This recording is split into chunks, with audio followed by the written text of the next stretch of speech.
कृमि जनित रोग। तो ये भी कैसे होते हैं, जो हम पढ़ रहे थे कि संक्रामक होते हैं ये भी, है ना। अब इसमें हम पढ़ेंगे, लिखना बहुत कम है इसमें। एक होता है एस्कैरियोसिस, ठीक है, एस्कैरियोसिस।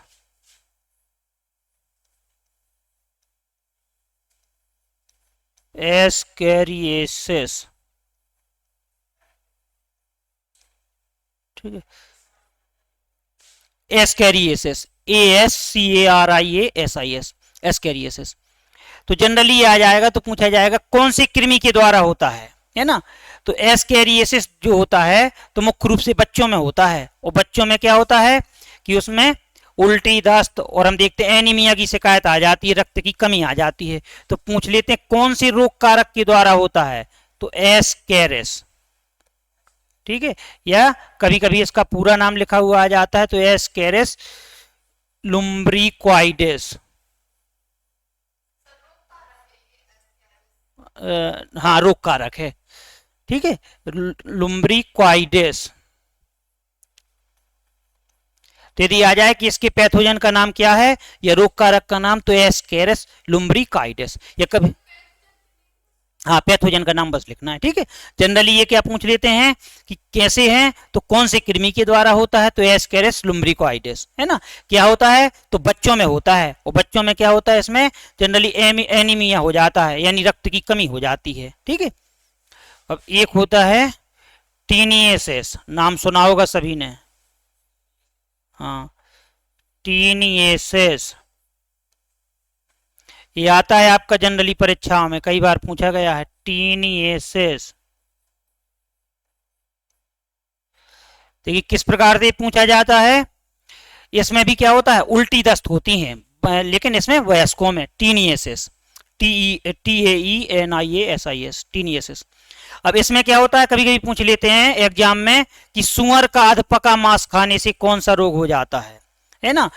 सुअर का अधपका मांस खाने से कौन सा रोग होता है, तो टीनिएसिस। यह कौन से कृमि के द्वारा होता है, तो इसकी कृमि का नाम होता है टीनिया सोलियम, ठीक है, टीनिया सोलियम। या इसी को बोल देते हैं फीता कृमि, है ना, या टैपवॉर्म। तो कौन सी कृमि के द्वारा होता है, टीनिया सोलियम। पढ़ा है आपने प्लेटी हेलमेंथीज जो पढ़ा था ना, तो प्लेटी हेलमेंथीज में पढ़ा होगा उदाहरण में टीनिया सोलियम। और ये एसके हेलमेंथीज जो पढ़ा था, एसके हेलमेंथीज, तो उसमें लिखा था हमने एस्कैरिस, है ना, तो वही एस्कैरिस है, ठीक है। तो यदि आ जाए टीनिएसिस में क्या होता है, तो इसमें भी इंडाइजेशन हो जाता, अपच, उल्टी दस्त, किसमें, बड़ों में, टीनिया सोलियम। और यदि आ जाए कि कौन से कृमि के द्वारा, टीनिया सोलियम। यदि आ जाए कि सुअर का अधपका मांस खाने से कौन सा रोग होता है, तो भी टीनिया सोलियम।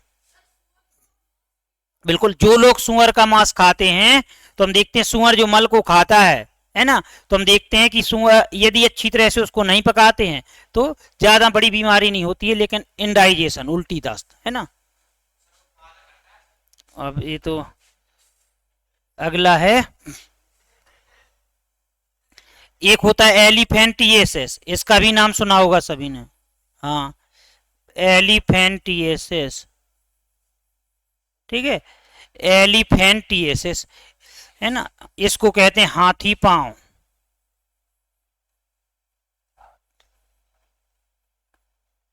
इसमें पैर की ग्रंथियों में स्वाइलिंग आ जाती है ना, हाँ, उसे बोलते हैं एलिफेंटिएसिस, ये हाथी पांव, या फाइलेरिया उसी को बोलते हैं, है ना। फाइलेरिया का संबंध हाथी पांव, एक ही चीज है, और पायरेरिया जो हमने पढ़ा था तो मसूड़ों से, दांतों से, है ना, इसमें कंफ्यूज होते हैं।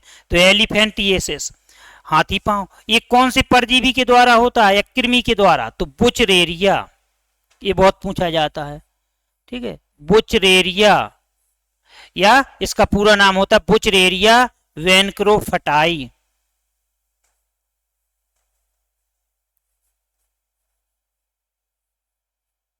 ठीक है, वेनक्रोफटाई। ये कौन सी मच्छर के काटने से होता है, तो इसका वाहक मच्छर क्या होता है, क्यूलेक्स, ठीक है, क्यूलेक्स मच्छर। तो कभी कभी पूछ देते हैं कि इस रोग के वाहक मच्छर का नाम है, तो हम देखते हैं क्यूलेक्स। अब क्या लिखना है इसमें डिटेल में, इसलिए हमने केवल इतना लिखवा दिया है, ठीक है। तो एस्कैरियोसिस इसी में आंसर छिपा हुआ है, तो एस्कैरियोसिस में हम देखते हैं एस्कैरिस हो जाएगा, है ना। टीनियसिस तो इसमें भी हिंट मिल जाएगा, टीनिया सोलियम, है ना। एलिफेंटियसिस तो इसमें बुचरेरिया ब्रैंको या वेनक्रोफटाई, ठीक है, वेनक्रोफटाई। तो ये 3 रोग होते हैं, ये क्या होते हैं, कृमि के द्वारा होते हैं, है ना। इसको हाथी पांव बोल देते हैं, ठीक है। तो ये हो गए। अब हमें केवल समझना है, आज लिखना इतना ही है, ठीक है। हाँ, रेबीज क्या है, संक्रामक है, और रेबीज क्या है, वायरल है, तो विषाणु जनित है ना। तो विषाणु जनित जितने हैं सब क्या होते हैं, संक्रामक होते हैं। पढ़ लिया ना, रेबीज को हमने लिखा था ना, रेबीज को लिख चुके हैं हम। हाँ, वायरल डिसीज लिख लिए ना हमने, लिख लिया है रेबीज, या उसी को हाइड्रोफोबिया कहते हैं। तो फिर आपने ध्यान नहीं करवाया होगा, ठीक है, बाद में लिख लेना कभी, ठीक है। रेबीज में क्या होता है, जो रोग का नाम है वही उसके विषाणु का नाम होता है, रेबीज। या जो जिनको रेबीज हो जाता है तो हम देखते हैं अंतिम अवस्था में पानी से डर लगने लगता है, और पानी के डर को क्या कहते हैं, हाइड्रोफोबिया। तो कभी कभी बोल देते हैं हाइड्रोफोबिया के नाम से किसे जाना जाता है, रेबीज। क्या होता है, कौन सा अंग प्रभावित होता है, तो रेबीज में कौन सा अंग प्रभावित होता है, तंत्र का तंत्र, है ना, तंत्र का तंत्र प्रभावित होता है। और कुत्ता, बिल्ली, है ना, भेड़िया, कोई भी हो सकता है। लेकिन किसमें कभी कभी आ जाता है एग्जाम में कि रेबीज होता है कुत्ते के नोचने से, बिल्ली के नोचने से, दोनों से, इनमें से कोई नहीं, तो इनमें से कोई नहीं। क्यों, क्योंकि नोचने से नहीं होता है, काटने से होता है। क्योंकि रेबीज का वायरस जो होता है तो जानवरों की लार में होता है, तो जब काटते हैं तो लार के जरिए फैलता है, ना कि नोचने के जरिए, है ना। तो नाखूनों के जरिए नहीं फैलता है, जबकि लार के जरिए। हाँ। हम्म। नहीं, देखिए, तो लार क्या है, लार क्या है, जो चाहे अपनी लार हो चाहे जानवरों की लार हो, सभी में क्या होते हैं, सभी में एंटीबैक्टीरिया होते हैं। तो जहां पे भी आपने देखा होगा कि कुत्ते वगैरह को लग जाता है, तुरंत डॉक्टर के पास नहीं जाती, लेकिन जहां तक उनकी लार पहुंच जाती है तो घाव ठीक हो जाता है ना। तो लार सभी की, लेकिन जब वो काटते हैं, काटना अलग बात है और चाटना अलग बात है, समझ रहे हो ना। जब काटेगा तो हम देखते हैं, जब तो नर्स में पहुंचेगा तंत्रिकाओं में, समझ रहे हो भाई, जब काटेगा कोई, अब जब ही तो मतलब तंत्रिकाओं में पहुंचेगा। हम्म। है, नहीं, दांत में, दांत कहां से, दांत थोड़ी उसमें सैलाइवा थोड़ी बनेगी, लार में बनती है ना, लार ग्रंथियों में, लार ग्रंथियों से लार निकलेगी ना। तो जब दांत से काटेंगे, और जैसे काटेंगे तो इसमें सैलाइवा जाएगी कि ना जाएगी, लार तो जाएगी ना, है ना। तो लार में होता है, हमने पाया था ह्यूमन बॉडी में कितनी जोड़ी लार ग्रंथियां पाई जाती, 3 जोड़ी। एक जोड़ी दोनों जबड़ों में, और एक जोड़ी कान के नीचे, और एक जोड़ी जीभ में, है ना। तो 3 जोड़ी लार ग्रंथियां पाई जाती हैं, ठीक है। तो अब हम पढ़ लें जेनेटिक डिसीज को, है ना। तो केवल आज समझ लें, फिर इसके बाद में लिख लेंगे, उसके लिए समझना कुछ जरूरी है, देख रहे थोड़ा। देखिए, सभी ने पढ़ा होगा क्रोमोजोम के बारे में, है ना। कक्षा 10वीं से चैप्टर है क्रोमोजोम्स या गुणसूत्र। पहले हम इसको समझेंगे जब हमसे डिसीज बनेंगे, ठीक है। गुणसूत्र क्या अभी नहीं करना, बाद में करेंगे कल, ठीक है। केवल आज समझ लें, ठीक है। क्रोमोजोम गुणसूत्र, उसके पहले और देख लें, एक शब्द सुना होगा जेनेटिक्स, या हेरिडिटी उसी को बोल देते हैं, या उसी को वंशानुगत की बोल देते हैं। तो हेरिडिटी क्या है, एक पीढ़ी से दूसरी पीढ़ी तक गुणों या लक्षणों का जाना, या जनकों से या पैतृकों से गुण या लक्षणों का संतानों में जाना। माता पिता से हम देखते हैं गुणों का किसमें जाना, संततियों में जाना, इसे क्या कहते हैं, जेनेटिक्स, है ना। और इसके बारे में किसने बताया था, तो ग्रेगन जोहान मेंडल ने, इसीलिए उन्हें आनुवांशिकी का पिता कहा जाता है, या फादर ऑफ जेनेटिक्स, है ना। हाँ, ग्रेगर जोहान मेंडल।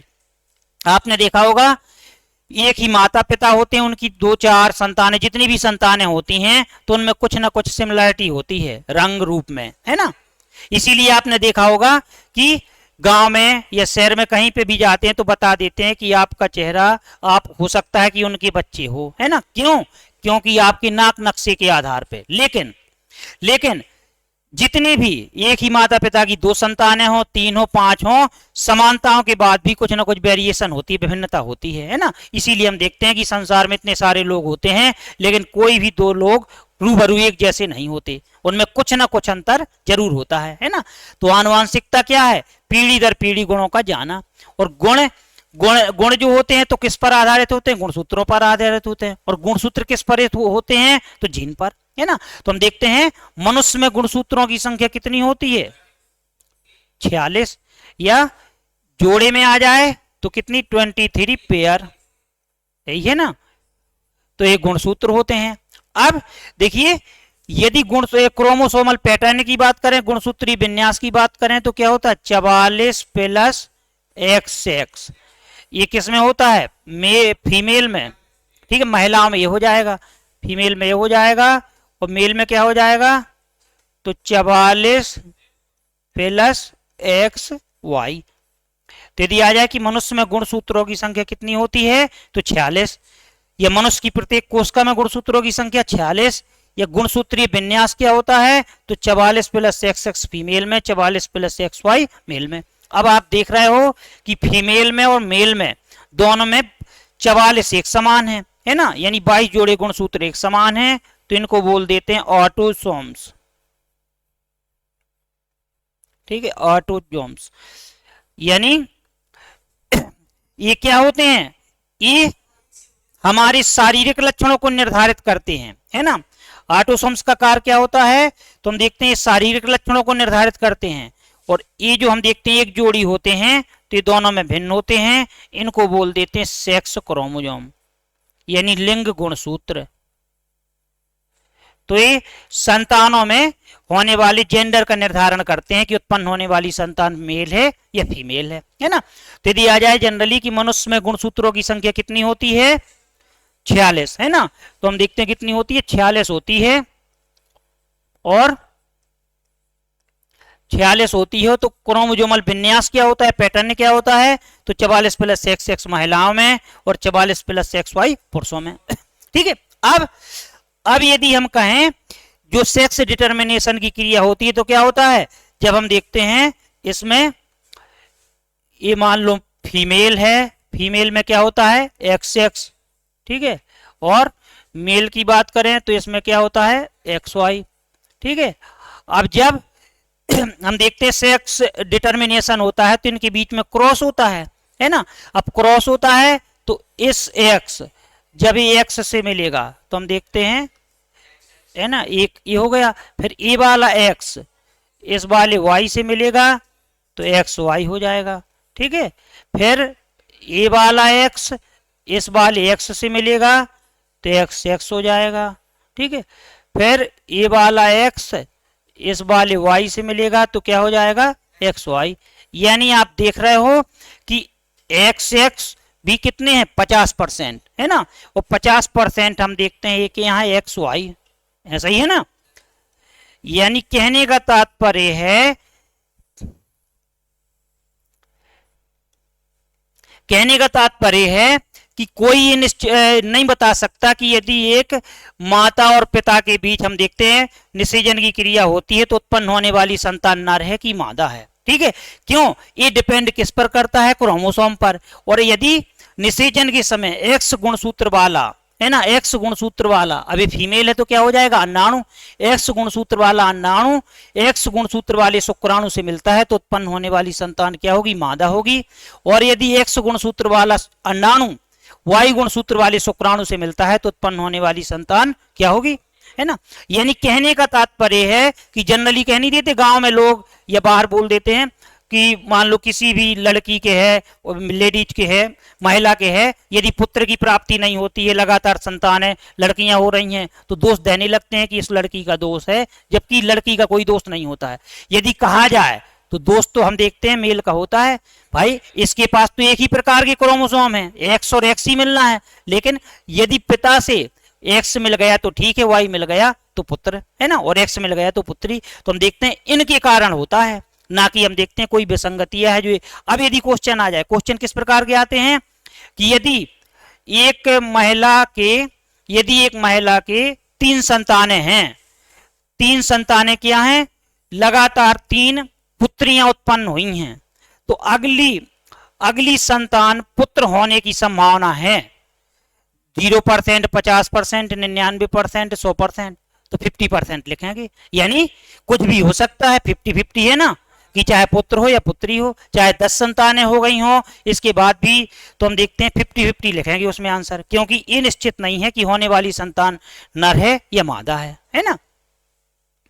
तो आए ना समझ में। तो अब यदि आप पढ़ते होगे, जैसे बीएससी में पढ़ते हो कि सेक्स डिटर्मिनेशन की प्रक्रिया क्या है, तो सेक्स डिटर्मिनेशन क्या होता है कि हम देखते हैं निषेचन के समय जब एक्स गुणसूत्र वाला अंडाणु फीमेल में एक्स गुणसूत्र वाले शुक्राणु से मिलता है तो उत्पन्न होने वाली संतान मादा होती है, और जब एक्स गुणसूत्र वाला अंडाणु वाई गुणसूत्र वाले शुक्राणु से मिलता है तो उत्पन्न होने वाली संतान नर होती है, मेल होती है। ठीक है, तो इसे कहते हैं। अब देखिए क्या होता है, इससे पहले निषेचन की क्रिया हमें सभी को मालूम होना चाहिए। निषेचन में क्या होता है, जैसे आप रटते हो, रटना बिल्कुल नहीं है। क्वेश्चन कैसे बनते हैं, कभी भी कंपटीशन में नहीं पूछा जाएगा कि निषेचन क्या है। निषेचन क्या है हमारे समझने के लिए। तो निषेचन क्या होता है, यही पढ़ते हैं ना कि नर युग्मक शुक्राणु। अब निषेचन की परिभाषा हम 10 प्रकार से दे सकते हैं। नर युग्मक शुक्राणु का मादा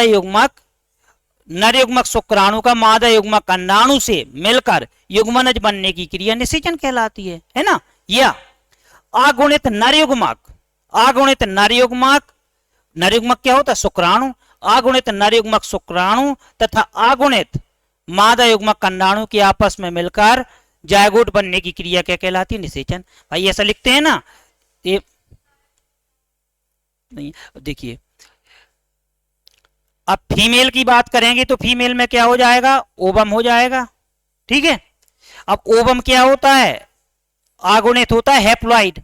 ठीक है, अब मेल की बात करेंगे तो इसमें क्या हो जाएगा, स्पर्म हो जाएगा। ठीक है, शुक्राणु हो जाएगा। ये भी क्या होता है, अगुणित। यानी ये क्या है, गैमीट है एक प्रकार से। ठीक है, ये भी क्या है, गैमीट। ठीक है, अब ये जब क्रिया करेंगे, ये मिलेंगे तो हम देखते हैं क्या बनेगा, जायगोट बनेगा ना।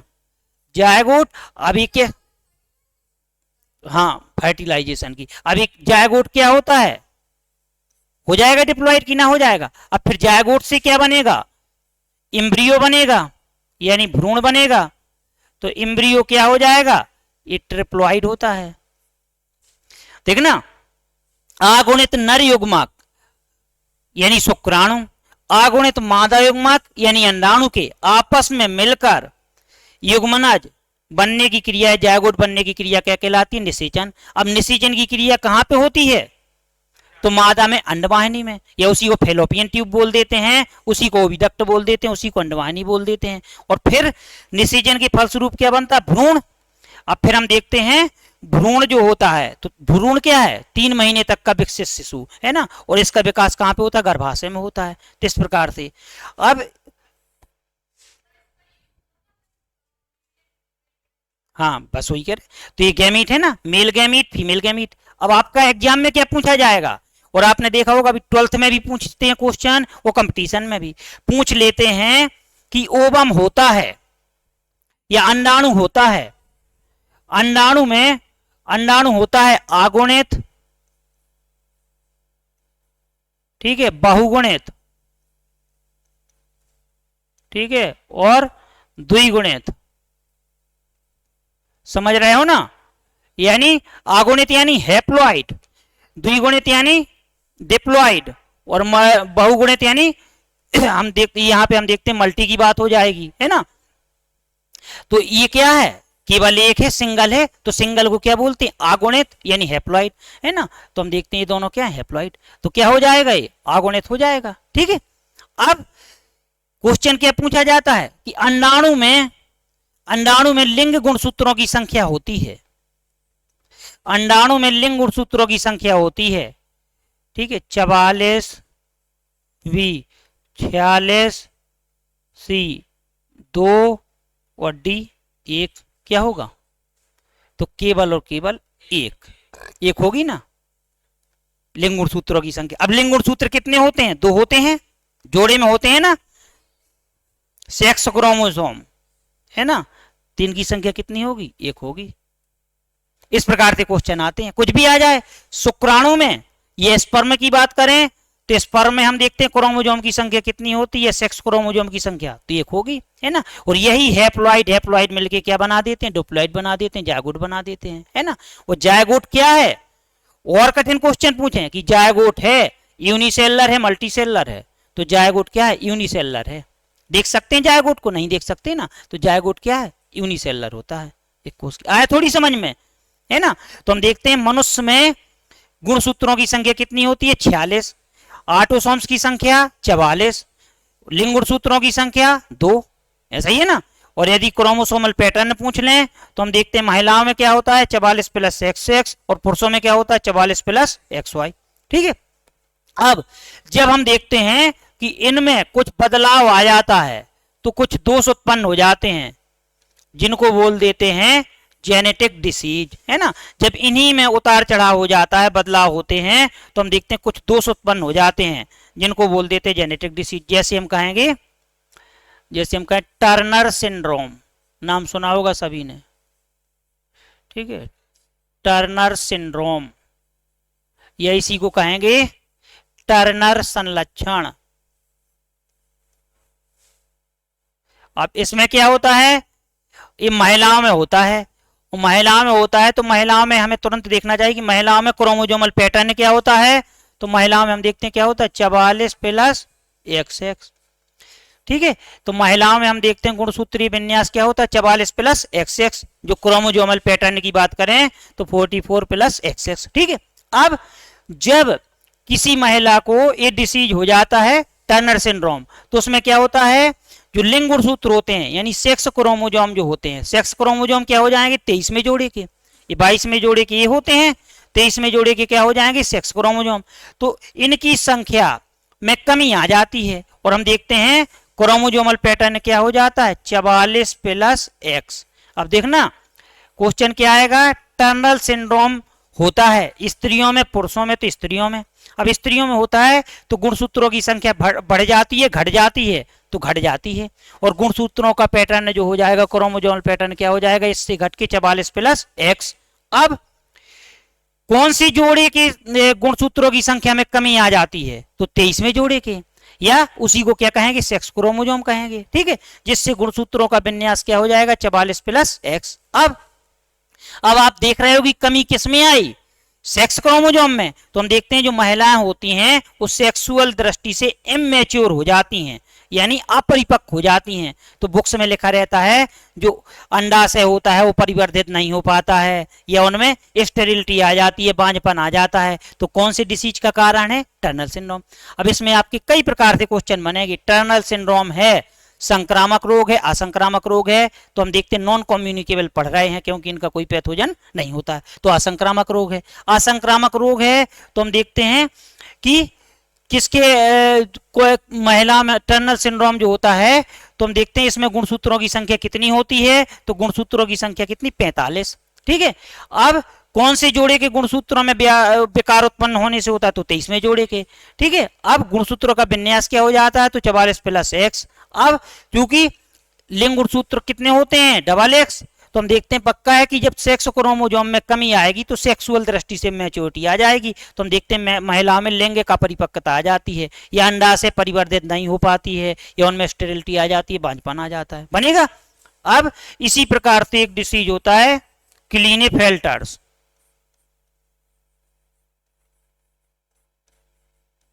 ठीक है। क्लीनेफेल्टर्स सिंड्रोम। ठीक है। हिंदी में भी यही कहेंगे क्लीनेफेल्टर सिंड्रोम।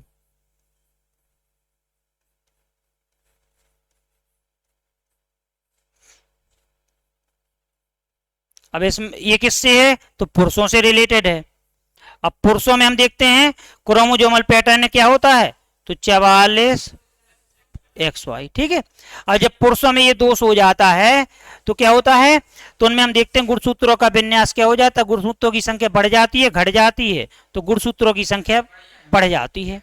अब आप देख रहे हो इसमें 46 है और इसमें कितनी हो गई? 47।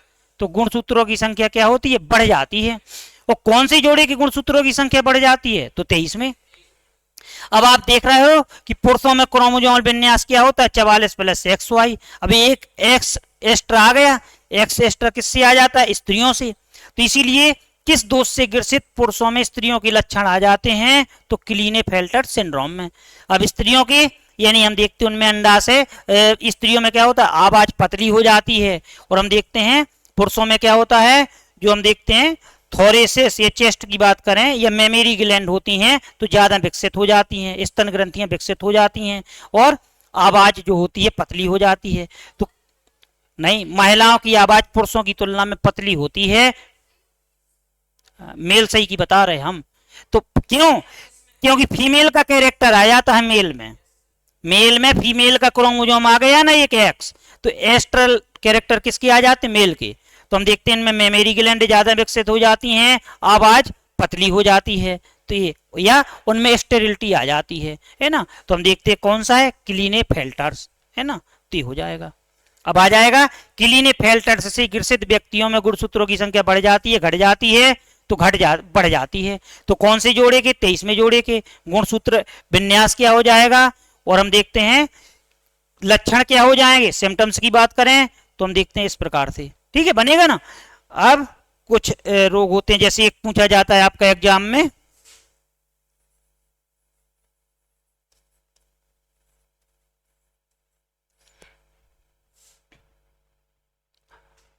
अब एक आता है डाउन सिंड्रोम, बहुत पूछा जाता है।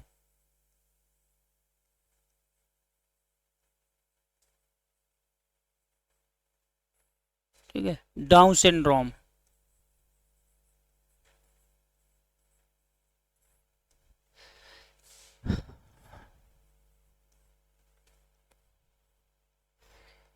और जनरली क्या पूछते हैं कि डाउन सिंड्रोम से ग्रसित व्यक्तियों में गुणसूत्रों की संख्या बढ़ जाती है, घट जाती है।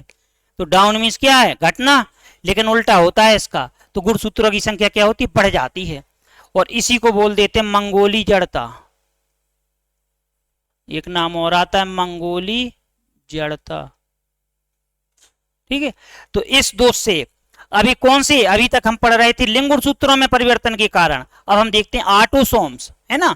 तो हम देखते हैं 21वें जोड़े, है ना, 21वें जोड़े के, अब 21वें जोड़े के कौन होते हैं, ऑटोसोम्स, है ना। तो ऑटोसोम्स गुणसूत्रों में वृद्धि हो जाती है। तो इसमें किसमें होती है, ऑटोसोम्स में वृद्धि के कारण, यानी इसमें क्या हो जाता है 2n+1, इसको बोल देते हैं ट्रिप्लॉइड, है ना। इसको क्या बोल देते हैं, ट्रिप्लॉइड, या इसी को क्या बोल देते हैं, ट्राइसोमी। तो गुणसूत्रों की संख्या क्या होती है, बढ़ जाती है। तो गुणसूत्रों की संख्या सामान्यतः क्या होती है, 46। तो इस दोष से ग्रसित व्यक्ति में गुणसूत्रों की संख्या कैसी हो जाती है, 47। और यदि ऐसा पूछता है, क्रोमोसोमल पैटर्न पूछते हैं, तो क्या लिखेंगे 2n+1, क्योंकि 44 जो होते हैं 22 जोड़े तक क्या होते हैं, 2n के रूप में होते हैं, है ना। तो इसमें एक बढ़ गया तो क्या हो जाएगा 2n+1। तो इस प्रकार से हो जाएगा, तो इस प्रकार से पूछ लिए जाते हैं, है ना। बने, आया समझ में, नहीं आया तो ऐसे पूछे जाएंगे आपसे। अब इसी में हम पढ़ेंगे जैसे कलर ब्लाइंडनेस है ना, रंग वर्णांधता है ना, जैसे हम पढ़ेंगे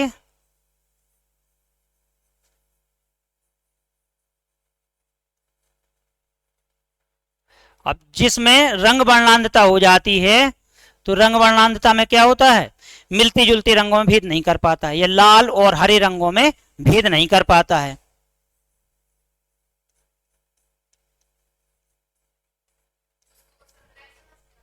न, हाँ, हरे को लाल और लाल को हरा, है ना। तो इनमें अंतर नहीं कर पाता, इसको बोलते हैं रंग वर्णांधता। एक हम पढ़ेंगे हीमोफीलिया, है ना।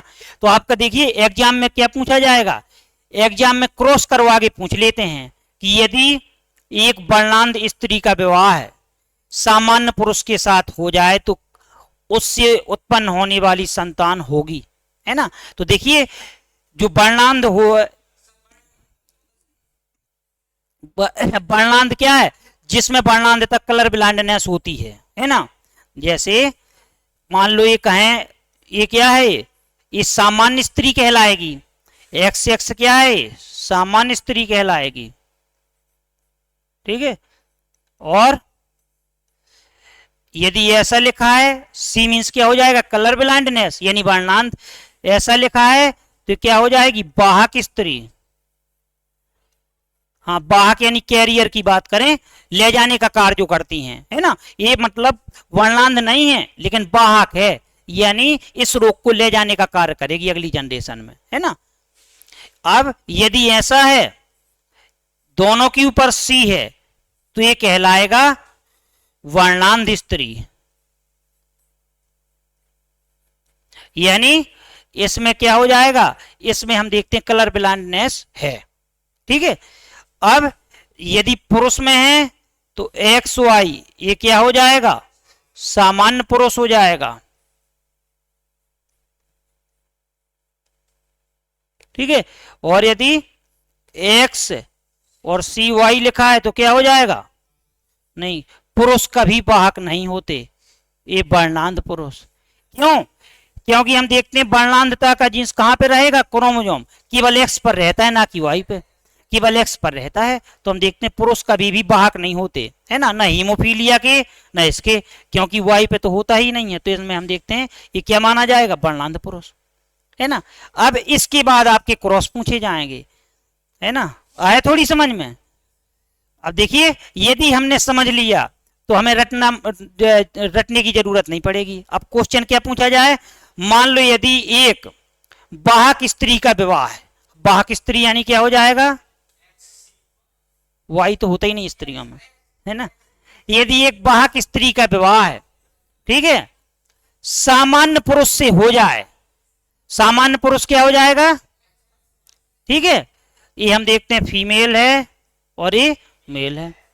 क्वेश्चन क्या है, यदि एक वाहक स्त्री का विवाह, कैरियर, है ना, वाहक स्त्री का विवाह सामान्य पुरुष से हो जाए तो उत्पन्न होने वाली संतानें होंगी। ऑप्शन मिल जाएंगे आपको। तो हमें क्रॉस जो हमने करवाया था वो करवाना है। एक्स का एक्स से करवा दें तो क्या बनेगा, एक्स सी। ठीक है, यानी ये कैरियर हो जाएगी, है ना। तो इसको क्या लिखेंगे, वाहक स्त्री। ठीक है। अब इस एक्स का, हाँ, एक्स सी वाई, तो ये क्या हो जाएगा,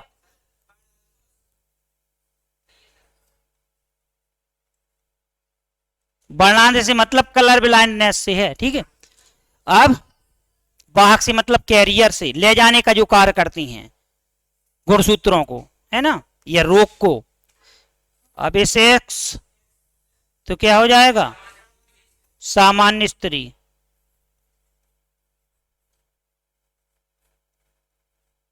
ठीक है। अब एक्स वाई,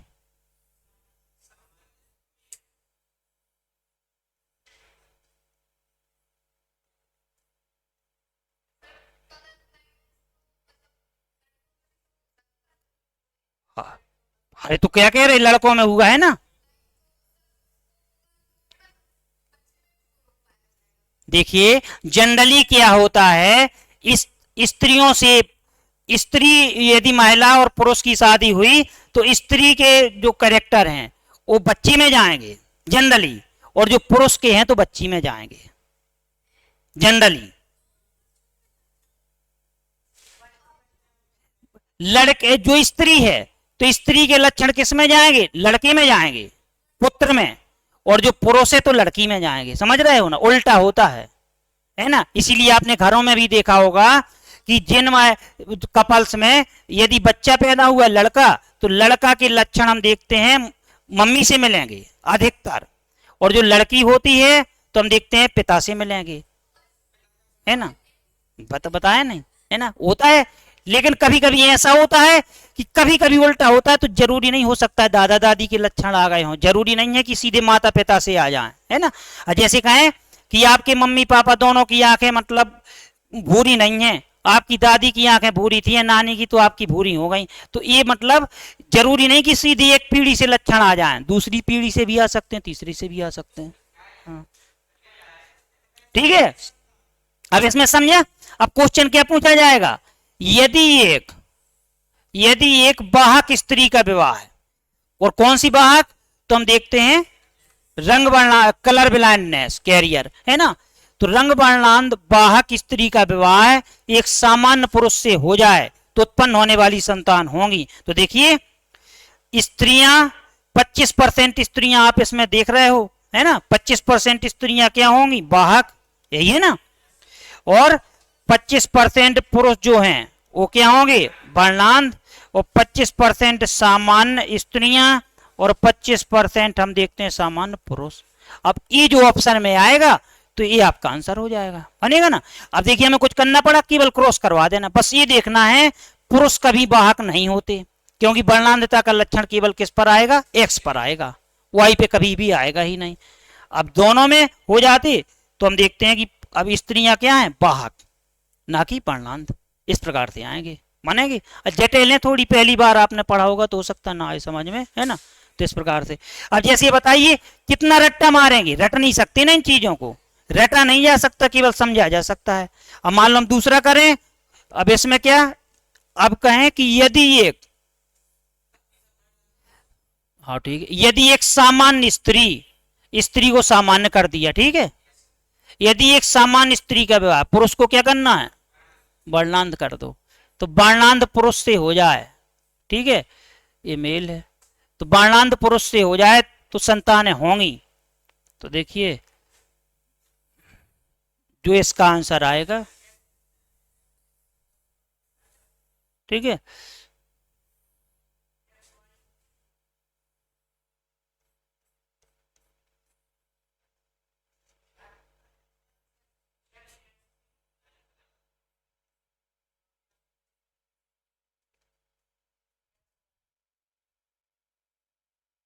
क्या हो जाएगा, 100, ठीक है। तो सभी स्त्रियां क्या हो जाएंगी, वाहक, सभी स्त्रियां वाहक हो जाएंगी और सभी पुरुष क्या हो जाएंगे, सामान्य हो जाएंगे, ऐसा ही है ना। अब आप देख रहे हो पुरुष क्या हो जाएंगे, सामान्य, यानी लड़कियों की बात करें तो सभी लड़के क्या हो जाएंगे, सामान्य, और सभी लड़कियां क्या हो जाएंगी, तो हम देखते हैं वाहक, वाहक मीन्स जो ले जाने का कार्य करता है ना, वाहक। ये 4 ऑप्शन आपको मिल जाएंगे कि यदि एक सामान्य पुरुष का, यदि एक सामान्य स्त्री का विवाह एक वर्णांध पुरुष से होता है तो उत्पन्न होने वाली संतानों में पहला ऑप्शन आपको मिल जाएगा, सभी लड़के सामान्य तथा सभी लड़कियां वाहक होंगी, तो ये आंसर होगा ना। तो लड़के सामान्य हो रहे हैं, लड़कियां वाहक, यदि आप सही क्रॉस कर रहे हो, है ना, और क्रॉस यही है, इस एक्स का इस एक्स से करवा दो, इस वाई से करवा दो, इस एक्स का इस एक्स वाई से करवा दो, जो आई लिख देना है, ठीक है, बन जाएगा ना। अब जैसे अब आप कहो कि सर ने एक्स सी एक्स लिखा जबकि एक्स एक्स सी लिखना था, तो पहले वाले पे लिख दिया जाता, एक ही चीज है ना, बन जाएगा ना। अब यदि और समझना और बताओ किसका करवा दें,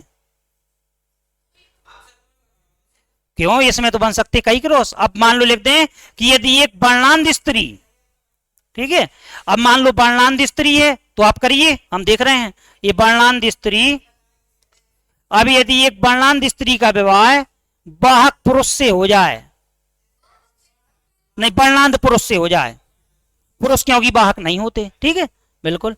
अब करिए इसका क्रॉस, क्या आएगा, अरे हम ये नहीं जानते, अब तो बताओ आंसर क्या आया, रफ में करो, हाँ रफ में करो ना,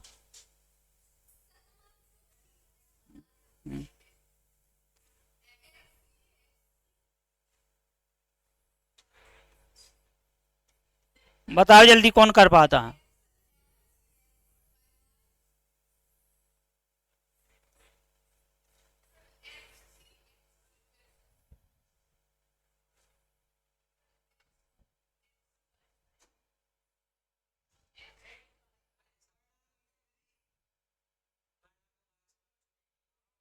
तो सभी क्या हो जाएंगी, सभी स्त्रियां वर्णांध और सभी पुरुष वर्णांध, क्यों, वर्णांध वाहक पुरुष होते नहीं, यही होगा ना।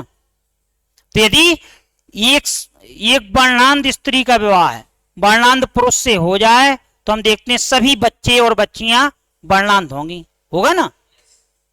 तो इस प्रकार से अब आप देख रहे हो, इस प्रकार से, है ना, बन जाएंगे ना।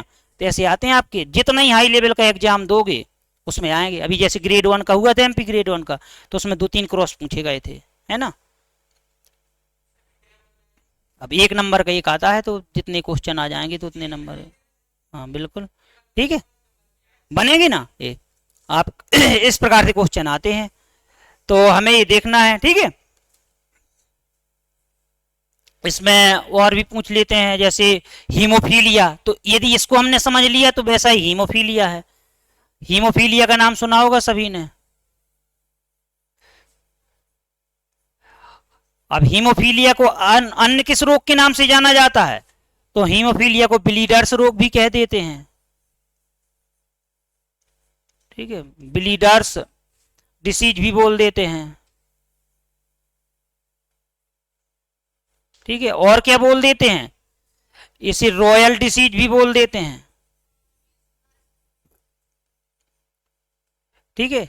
अब ब्लीडर्स क्यों बोलते हैं, क्योंकि जिस व्यक्ति को हीमोफीलिया हो जाता है तो उसकी शरीर में ब्लीडिंग होती रहती है, रुकती नहीं है, यानी रक्त रुकता नहीं है, रक्त जमता नहीं है, क्लोटिंग नहीं होती है, तो इसीलिए ब्लीडर्स बोल देते हैं, लगातार ब्लीडिंग होती रहती है। अब इसकी शुरुआत कहां से हुई थी, तो राजघराने से हुई थी, है ना, विक्टोरिया की महारानी से हुई थी ना, तो इसीलिए इसको बोल देते हैं रॉयल डिसीज, राजघराने से हुई थी। लेकिन ये जरूर कह देते हैं कि शुरुआत हुई थी, लेकिन वो जो महारानी थी उसको वर्णांध वो हम देखते हैं हीमोफीलिया डिसीज नहीं था, जबकि हीमोफीलिया वाहक थी, हीमोफीलिया वाहक थी, है ना। तो शुरुआत कहां से हुई थी यहाँ की, तो रॉयल राजघराने से हुई थी, तो इसीलिए इंग्लैंड की महारानी थी ना विक्टोरिया, तो इसीलिए इसको बोल देते हैं रॉयल डिसीज। तो कभी कभी बोल देते हैं रॉयल डिसीज को किस नाम या हीमोफीलिया को किस नाम से जाना जाता है, रॉयल डिसीज, है ना।